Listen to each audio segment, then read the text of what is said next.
Good morning student. आज हम नया चैप्टर पढ़ेंगे केमिकल बॉन्डिंग। तो केमिकल बॉन्डिंग तो केमिकल बॉन्ड फॉर्मेशन जो होती है ड्यू टू दी जो किसी एटम के वैलेंस इलेक्ट्रॉन हैं वो जब पार्टिसिपेट करते हैं आपस में तो वो उसके साथ जो है केमिकल बॉन्डिंग फॉर्मेशन होती है। तो वी कैन से दैट कि ये जो केमिकल बॉन्ड फॉर्मेशन है it is due to the mutual sharing of the electron between the two atom. Mutual sharing between the two atom.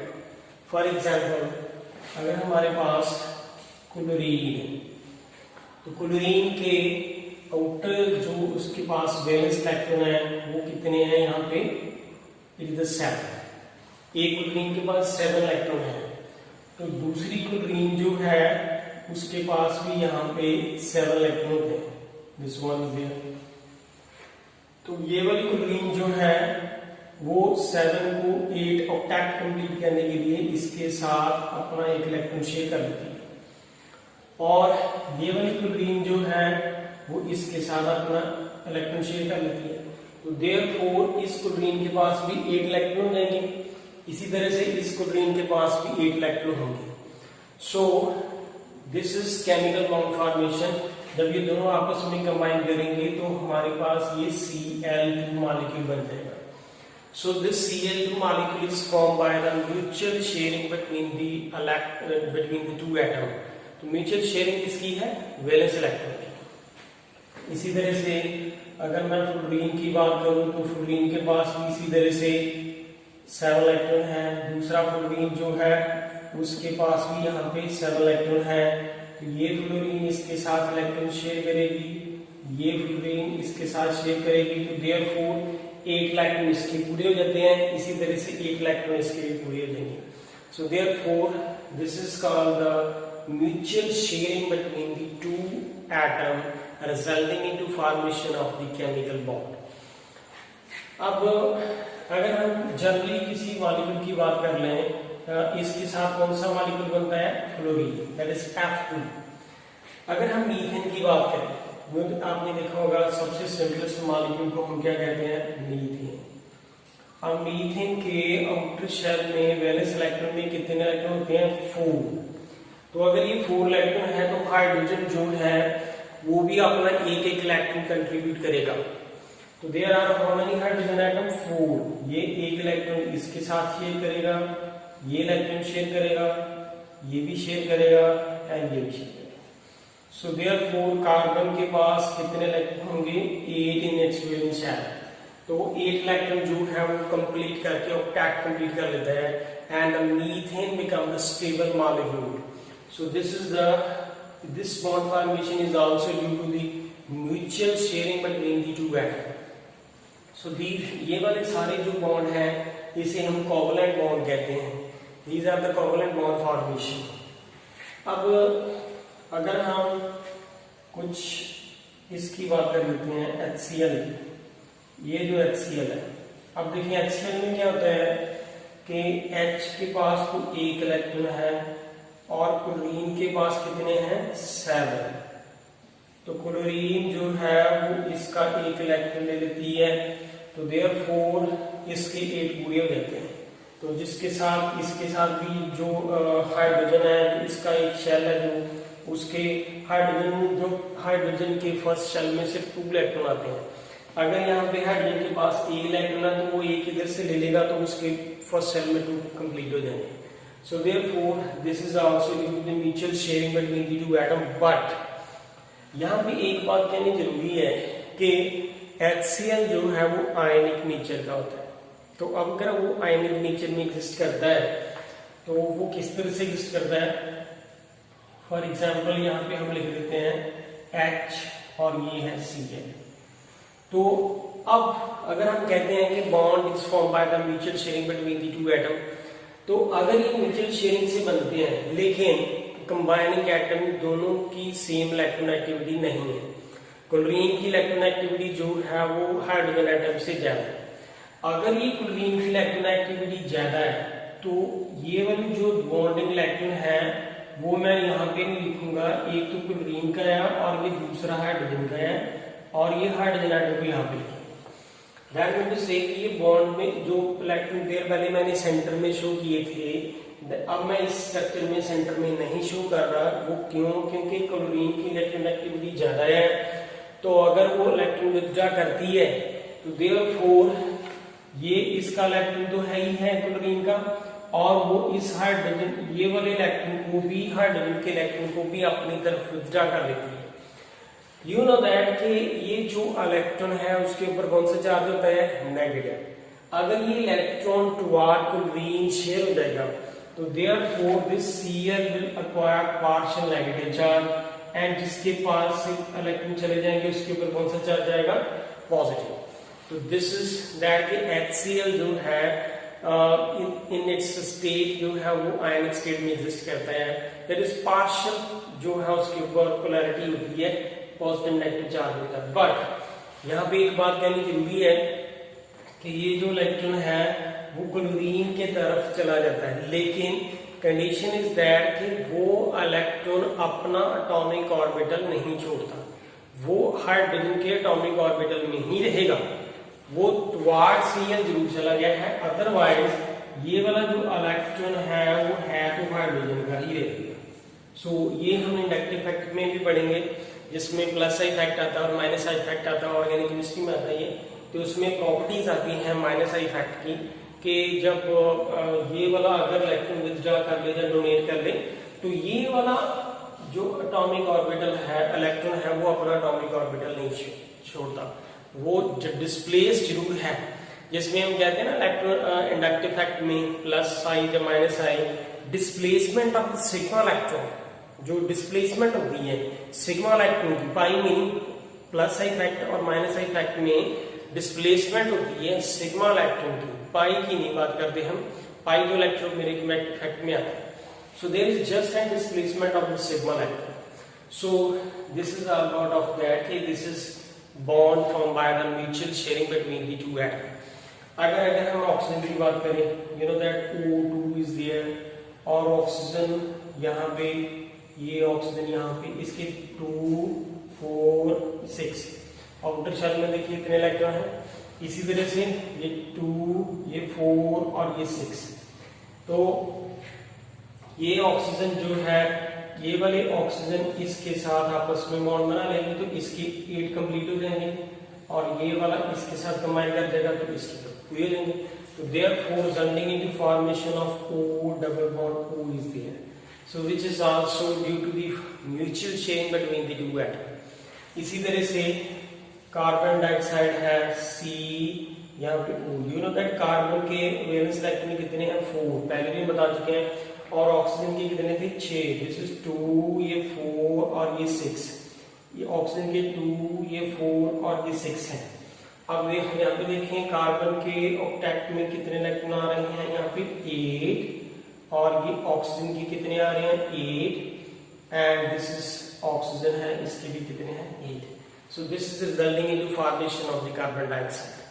So this all these examples जो है, that is compound formation, bond formation due to the mutual sharing between the two atom, और वो electron share करके आपस में covalent bond formation बनाते हैं। So that's all from this. इसके बाद आ जाता है कि जो नेक्स्ट टॉपिक आ जाता है कि polar and non polar molecule. ये कौन से? Non polar and polar and non polar molecule, और हम कह सकते हैं जी कोवलेंट बॉन्ड। कोवलेंट बॉन्ड कौन से होते हैं? हम पोलर एंड नॉन पोलर की अगर बात करें तो यू नो दैट पोलर का मतलब जिसके अंदर 2 पोल हो, positive and negative is there, 2 pole that exist here. तो देयरफॉर अगर ये पोलैरिटी की बात हो रही है तो हम इसके अंदर सबसे बेस्ट एग्जांपल किसकी आती है? HCl। तो you know that polar character जो है उसके अंदर ये क्लोरीन, मैं पहले भी बता रहा था यहाँ पे कि ये हाइड्रोजन एटम जो क्लोरीन है, तो क्लोरीन के अगर ये 2 इलेक्ट्रॉन है, यहाँ पे इसके 7 इलेक्ट्रॉन थे क्लोरीन के, और एक हाइड्रोजन का इलेक्ट्रॉन है। अगर ये क्लोरीन इस इलेक्ट्रॉन को शेयर करती है और इसके इलेक्ट्रॉन में कितने इलेक्ट्रॉन आ जाते हैं 8, बट एग्जैक्टली क्या होता है कि ये वाला इलेक्ट्रॉन जो है क्लोरीन की इलेक्ट्रॉन एक्टिविटी ज्यादा होने से अपनी तरफ क्लोरीन इसको विथड्रॉ कर लेती है। अगर इसको अपनी तरफ विथड्रॉ करेगी तो देयरफॉर ये वाला इलेक्ट्रॉन जो हम पहले सेंटर में बना रहे थे अब वो यहाँ पे नहीं रहेगा, तो दैट क्लोरीन अपनी तरफ इसको विथड्रॉ करेगी। So therefore you know that electron की डिस्प्लेसमेंट हो रही है क्लोरीन की तरफ, you know electron carry negative charge. So therefore chlorine यहाँ पे कौन सा चार्ज एक्वायर करेगी, minus negative, and hydrogen carry charge positive. So this is that के ये वाले मॉलिक्यूल ऐसे हैं जिसके अंदर म्यूचुअल शेयरिंग हो तो रही थी, लेकिन इलेक्ट्रॉन एक्टिविटी की हाई वजह से होने से इसके अंदर क्या आ जाता है, polarity character. This is polarity character है। इसी तरह से अगर हम वाटर की बात करें तो वाटर के अंदर क्या है, यहाँ पे H2O होता है, तो इसके अंदर यहाँ पे ये वाला एग्जांपल है। तो वाटर जो बेड शेप में आता है तो ऑक्सीजन की इलेक्ट्रॉन एक्टिविटी ज्यादा होती है। अगर ऑक्सीजन की इलेक्ट्रॉन एक्टिविटी ज्यादा है तो oxygen will acquire the charge partial negative and hydrogen carry the charge partial positive, and this is also the polar molecule. Polar covalent bond जो है वो बनते हैं bye the mutual sharing between the two atom.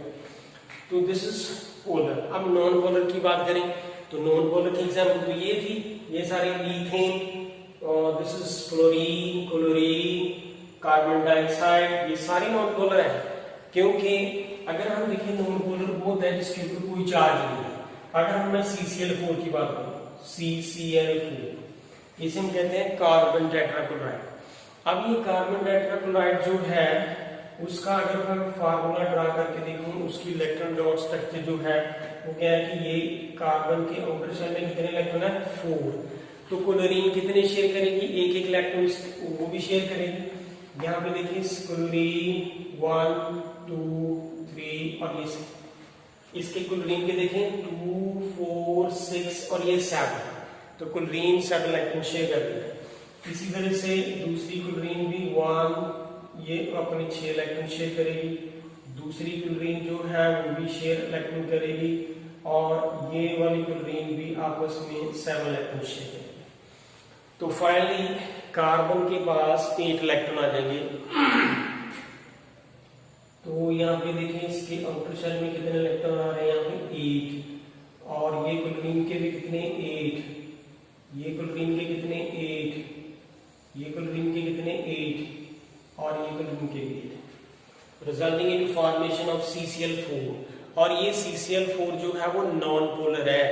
Non polar का मतलब है कि इसके ऊपर अगर इसकी स्ट्रक्चर इस तरह से ड्रा करके देख लें तो सारे क्लोरीन एटम, जितने भी क्लोरीन एटम लगे हैं, सबकी इलेक्ट्रॉन एक्टिविटी सेम है, कोई भी अपनी तरफ इलेक्ट्रॉन विथड्रॉ नहीं कर रहा। अगर कोई चीज अपनी तरफ इलेक्ट्रॉन विथड्रॉ ही नहीं कर रही तो फाइनली इनके ऊपर ना कार्बन के पॉजिटिव चार्ज आएगा ना क्लोरीन के ऊपर नेगेटिव आएगा। That's why this is the non polar in the nature. इसी तरह से not only carbon tetrachloride, methane जो है वो भी नॉन पोलर है। Many other compound are the non polar, like diethyl ether है CH3 and here is O and CH3, ये इसे हम कहते हैं डाइमिथाइल ईथर। ये सब जो है नॉन पोलर है। So these are the examples of polar covalent bond and non-polar covalent bond. So this is our part of that. इसके बाद जो है नेक्स्ट टॉपिक में आ जाता है इसकी करैक्टरिस्टिक्स क्या है, जो इसके कंपाउंड की करैक्टरिस्टिक्स हैं।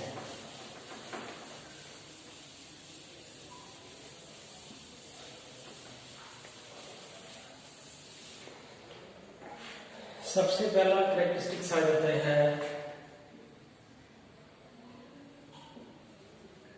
Characteristics.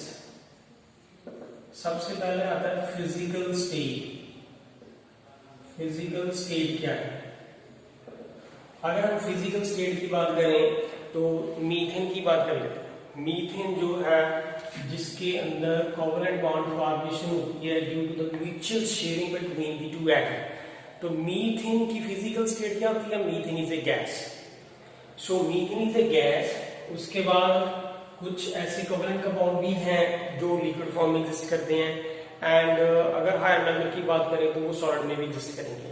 So therefore physical state क्या होती है, जैसे CCl4 है, CCl4 कार्बन टेट्राक्लोराइड है, तो ये कार्बन टेट्राक्लोराइड क्या होती है, लिक्विड, एंड मीथेन क्या है, गैस। एंड अगर हम किसी और कंपाउंड की बात करें लाइक नेपथलीन है तो वो सॉलिड है, that is this one, this is the solid. So this is the physical state that के जो कोवलेंट कंपाउंड है वो 3 स्टेट में एग्जिस्ट करते हैं, gas, liquid and solid state में भी एग्जिस्ट करते हैं। इसके बाद नेक्स्ट प्रॉपर्टी आ जाती है low melting and boiling point. Low melting and boiling point. अब इसकी कहने का मतलब ये है कि जो कोवलेंट कंपाउंड है जिसके पास पोलैरिटी करैक्टर नहीं है, सपोज अगर हम मीथेन की बात करें या डाइथाइल ईथर की बात करें, अगर मैं इसकी बात करूं CH3, यहाँ पे OCH3, this is called dimethyl ether. ये डिस्क्रीट मॉलिक्यूल एग्जिस्ट करता है। डिस्क्रीट का मतलब अकेला, किसी के साथ बॉन्ड ही नहीं बना रहा, जैसे इंटरमॉलिक्यूलर हाइड्रोजन बॉन्डिंग होती है, यहाँ पे बॉन्डिंग ही नहीं है। बॉन्डिंग तब होती अगर किसी के ऊपर नेगेटिव चार्ज आता और किसी के ऊपर पॉजिटिव आता, वो दूसरे के साथ बॉन्ड तो बना लेता, लेकिन यहाँ पे पोलैरिटी करैक्टर नहीं है। अगर पोलैरिटी नहीं है तो ये दूसरे मॉलिक्यूल के साथ बॉन्ड नहीं बना सकता। So therefore this is exist as a discrete molecule. तो इसके अंदर जो है खुद की जो वीक फोर्सेस हैं जिसके वजह से they have the low melting and boiling point because they exist as a discrete molecule, and that's why it is easy to melt and boil that. So they easily जो है उनका melting and boiling point हो जाता है। Next आ जाता है solubility। solubility क्या है? अगर मैं इसकी बात करूं CCl4 की, अभी मैंने बताया कि CCl4 जो है वो लिक्विड है, लेकिन है क्या CCl4 लिक्विड है, लेकिन है क्या नॉन पोलर। नॉन पोलर का मतलब इसके ऊपर पोलैरिटी नहीं है। अगर ये पोलैरिटी नहीं है तो ये नॉन पोलर है, तो नॉन पोलर चीज नॉन पोलर में ही डिसॉल्व होगी। मीन टू से नॉन पोलर ये CCl4 को अगर हम वाटर में डिसॉल्व करना चाहें दैट इज नॉट फिजिबल, क्योंकि CCl4 जो है नॉन पोलर है और वाटर क्या है, polar. So therefore we can not dissolve that. लेकिन अगर CCl4 नॉन पोलर है, अगर उसको हम बेंजीन में डिसॉल्व कर लें C6H6 में तो इजीली हो जाएगा, क्योंकि ये नॉन पोलर है ये भी नॉन पोलर है, तो इजीली डिसॉल्व हो जाएगा। अगर CCl4 को डाई मिथाइल ईथर में डिसॉल्व करना चाहेंगे उसमें भी इजीली हो जाएगा, बिकॉज ये भी नॉन पोलर है, डाइमिथाइल ईथर भी नॉन पोलर है, तो इजीली डिसॉल्व हो जाएंगे। देयरफॉर जो कोवलेंट कंपाउंड है जैसे CCl4 है और भी उसके कंपाउंड है जैसे मीथेन है या कोई और कंपाउंड है, तो वो अगर नॉन पोलर है तो वो नॉन पोलर कंपाउंड जो है वो ऑर्गेनिक सॉल्वेंट्स में डिसॉल्व होते हैं, जो बेंजीन है, डाइमिथाइल ईथर है, so that is like dissolve like is here. So therefore solubility जो है कंपाउंड की, नॉन पोलर जो है वो बेंजीन में डिसॉल्व होते हैं। एंड इसके बाद आता है नॉन कंडक्टर। नॉन कंडक्टर का मतलब होता है कि इनमें से इलेक्ट्रिसिटी पास हो सकती है। अगर मैं कहूं कि ये CCl4 है तो CCl4 एक नॉन पोलर है। अगर नॉन पोलर है तो उसमें से इलेक्ट्रिसिटी पास नहीं हो सकती, क्योंकि इलेक्ट्रिसिटी फ्लो कराने के लिए हमें आयंस चाहिए, किसी के ऊपर पॉजिटिव नेगेटिव चार्ज चाहिए। लेकिन CCl4 मॉलिक्यूल के ऊपर ना तो पॉजिटिव चार्ज है ना ही नेगेटिव चार्ज है। दैट्स मीन टू से कि जो कोवलेंट कंपाउंड्स होते हैं उनके अंदर पोलैरिटी नहीं होती। अगर पोलैरिटी नहीं होगी तो देयरफॉर वो इलेक्ट्रिसिटी कनेक्ट नहीं कर सकते। So therefore that is called as non conductor. जैसे मीथेन ले लिए साथ में, इनमें से करंट पास हो सकता, बेंजीन में से नहीं हो सकता, डाइमिथाइल ईथर से नहीं हो सकता। So that are called the non-conductor through which the electricity cannot pass. इसके बाद फोर्थ पॉइंट आ जाता है स्लो रिएक्शन। अब ये स्लो रिएक्शन शो करती है। स्लो रिएक्शन का मतलब है कि अगर ये CCl4 है तो CCl4 को अगर किसी कंपाउंड के साथ रिएक्ट करवाना चाहेंगे तो it will react very slowly, क्योंकि ये आयनिक स्टेट में एग्जिस्ट कर रही है। अगर कोई और चीज ले लें जो आयनिक स्टेट में एग्जिस्ट करती है वो इमीडिएटली रिएक्ट करती है। फॉर एग्जांपल अगर मैं इसकी बात करूं, this is KCl plus AgNO3, ये दोनों आयनिक स्टेट में एग्जिस्ट करते हैं। अगर इन दोनों को मिक्स करें विद इन द 1 सेकेंड इतनी फास्ट रिएक्शन है कि we get AgCl precipitate and KNO3। It is very fast reaction, because दोनों के मिक्स करते immediately within the 1 second silver chloride के PBT बन जाते हैं। लेकिन CCl4 जिसकी स्टेट आयनिक नहीं है, नॉन पोलर है, तो उसकी रिएक्शन जो है वो स्लो होती है। तो that have the slow reaction, mean to say जो कोवलेंट कंपाउंड हैं जो आप जिनकी आयनिक नेचर नहीं है वो स्लो रिएक्शंस शो करते हैं। इसके बाद आ जाता है directional character.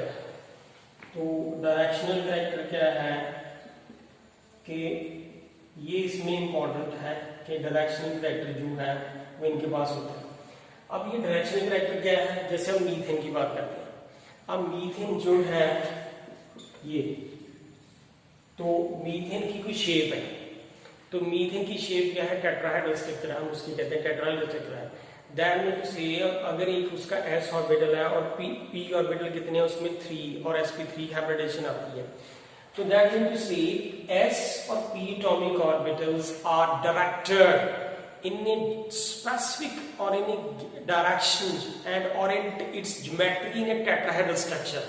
That means say कि जो covalent compound होते हैं उनकी डायरेक्शन होती है, that has the directional character. तो because due to the combination of the atomic orbital, अब atomic orbital की भी तो डायरेक्शन है, that is px है, py है, pz है, dx है, dxy है, they have the directional character. अगर उनके अंदर डायरेक्शनल कैरेक्टर है तो देयरफॉर जो कोवलेंट कंपाउंड होते हैं उनके अंदर भी डायरेक्शनल कैरेक्टर होगा। जैसे मीथेन की शेप जो है टेट्राहेड्रल स्ट्रक्चर आती है एंड BF3 है एंड BF3 है, देन BeCl2 है, इसकी लीनियर स्ट्रक्चर है। सो मीन टू से कि डायरेक्शनल कैरेक्टर कोवलेंट कंपाउंड के अंदर एग्जिस्ट करता है due to the combination of the atomic orbitals and atomic orbital की डायरेक्शंस आ रही हैं, तो देयरफॉर जो कोवलेंट कंपाउंड इससे बनेंगे they have also directional character. But वो डायरेक्शनल कैरेक्टर किसमें नहीं आता, आयनिक कंपाउंड में। अब ये H पॉजिटिव है, यहाँ पे Cl आ रहा है, तो अब इसके अंदर जो है अगर ये पूरे वाटर इसके अंदर वाटर डाल दें, वाटर डालने से वो पूरा डिसोशिएट हो जाएगा। अगर कोई चीज कंप्लीटली डिसोशिएट हो जाती है, H पॉजिटिव और Cl नेगेटिव चला जाता है, तो therefore they have not atomic orbitals. Atomic orbital तो उसके पास है लेकिन उसकी complete transfer of the electron is there, so therefore they are not sharing in that case. So therefore जो आयनिक कंपाउंड है उनके अंदर डायरेक्शनल कैरेक्टर नहीं होता। एंड लाइक HCl है, HBr है, HF है, they have non directional characters there, उसके अंदर डायरेक्शनल कैरेक्टर नहीं होता।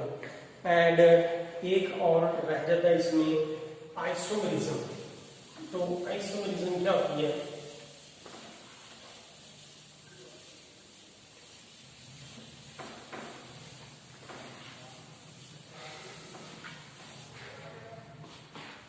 व्हाट इज आइसोमेरिज्म, ये उसका लास्ट पॉइंट था आइसोमेरिज्म।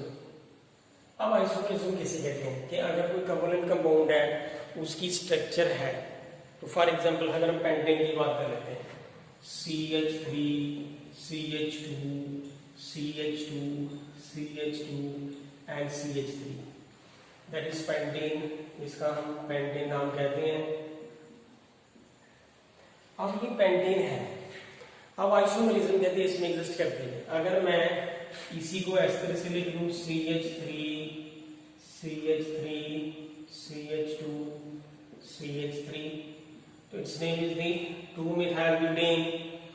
इसी तरह से CH3 CH3 CH3 and CH3, This is the 2,2-dimethylpropane. This is 2,2-dimethylpropane.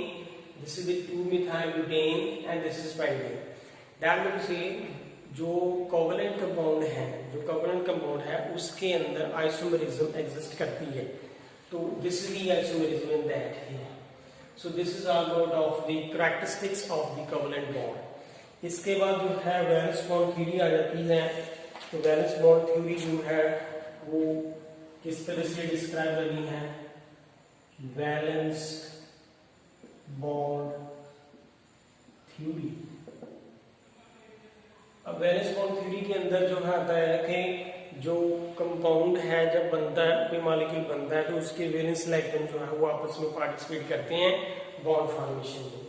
तो इन्होंने सबसे बेस्ट एग्जांपल अगर पहले हम हाइड्रोजन की स्टडी कर लेते हैं कि ये वाला जो हाइड्रोजन है ये इसका ये वाला एक इलेक्ट्रॉन और it is also one have electron. तो this is one electron is here, इसके पास यहाँ पे इलेक्ट्रॉन है. तो they combine together. This is here is H और ये वाला भी H. ये दोनों आपस में कंबाइन करते हैं and resulting into formation of the H2 molecule. तो इस इलेक्ट्रॉन की इस न्यूक्लियस के साथ क्या है attraction.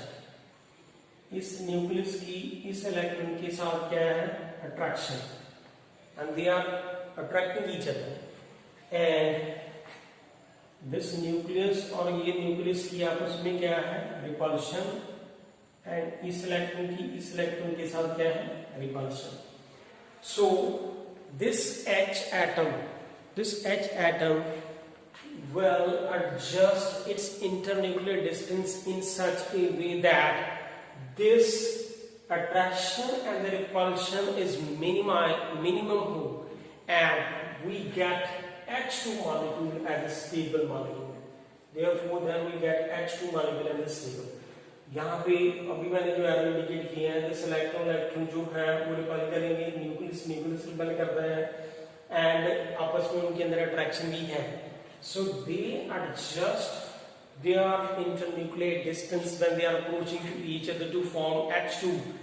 They will come together, दो आपस में इतना ही पास आएंगे so that each attain the maximum stability and then resulting into formation of H2 molecule is there. So this is that कि वैलेंस बॉन्ड थ्योरी ने इसकी डिस्कशन की थी. तो इसके बाद जो इसके अंदर बाकी डिफरेंट कैरेक्टर्स हैं, हाइब्रिडाइजेशन क्या है और बाकी टॉपिक जो है वो हम नेक्स्ट लेक्चर में डिस्कस करेंगे.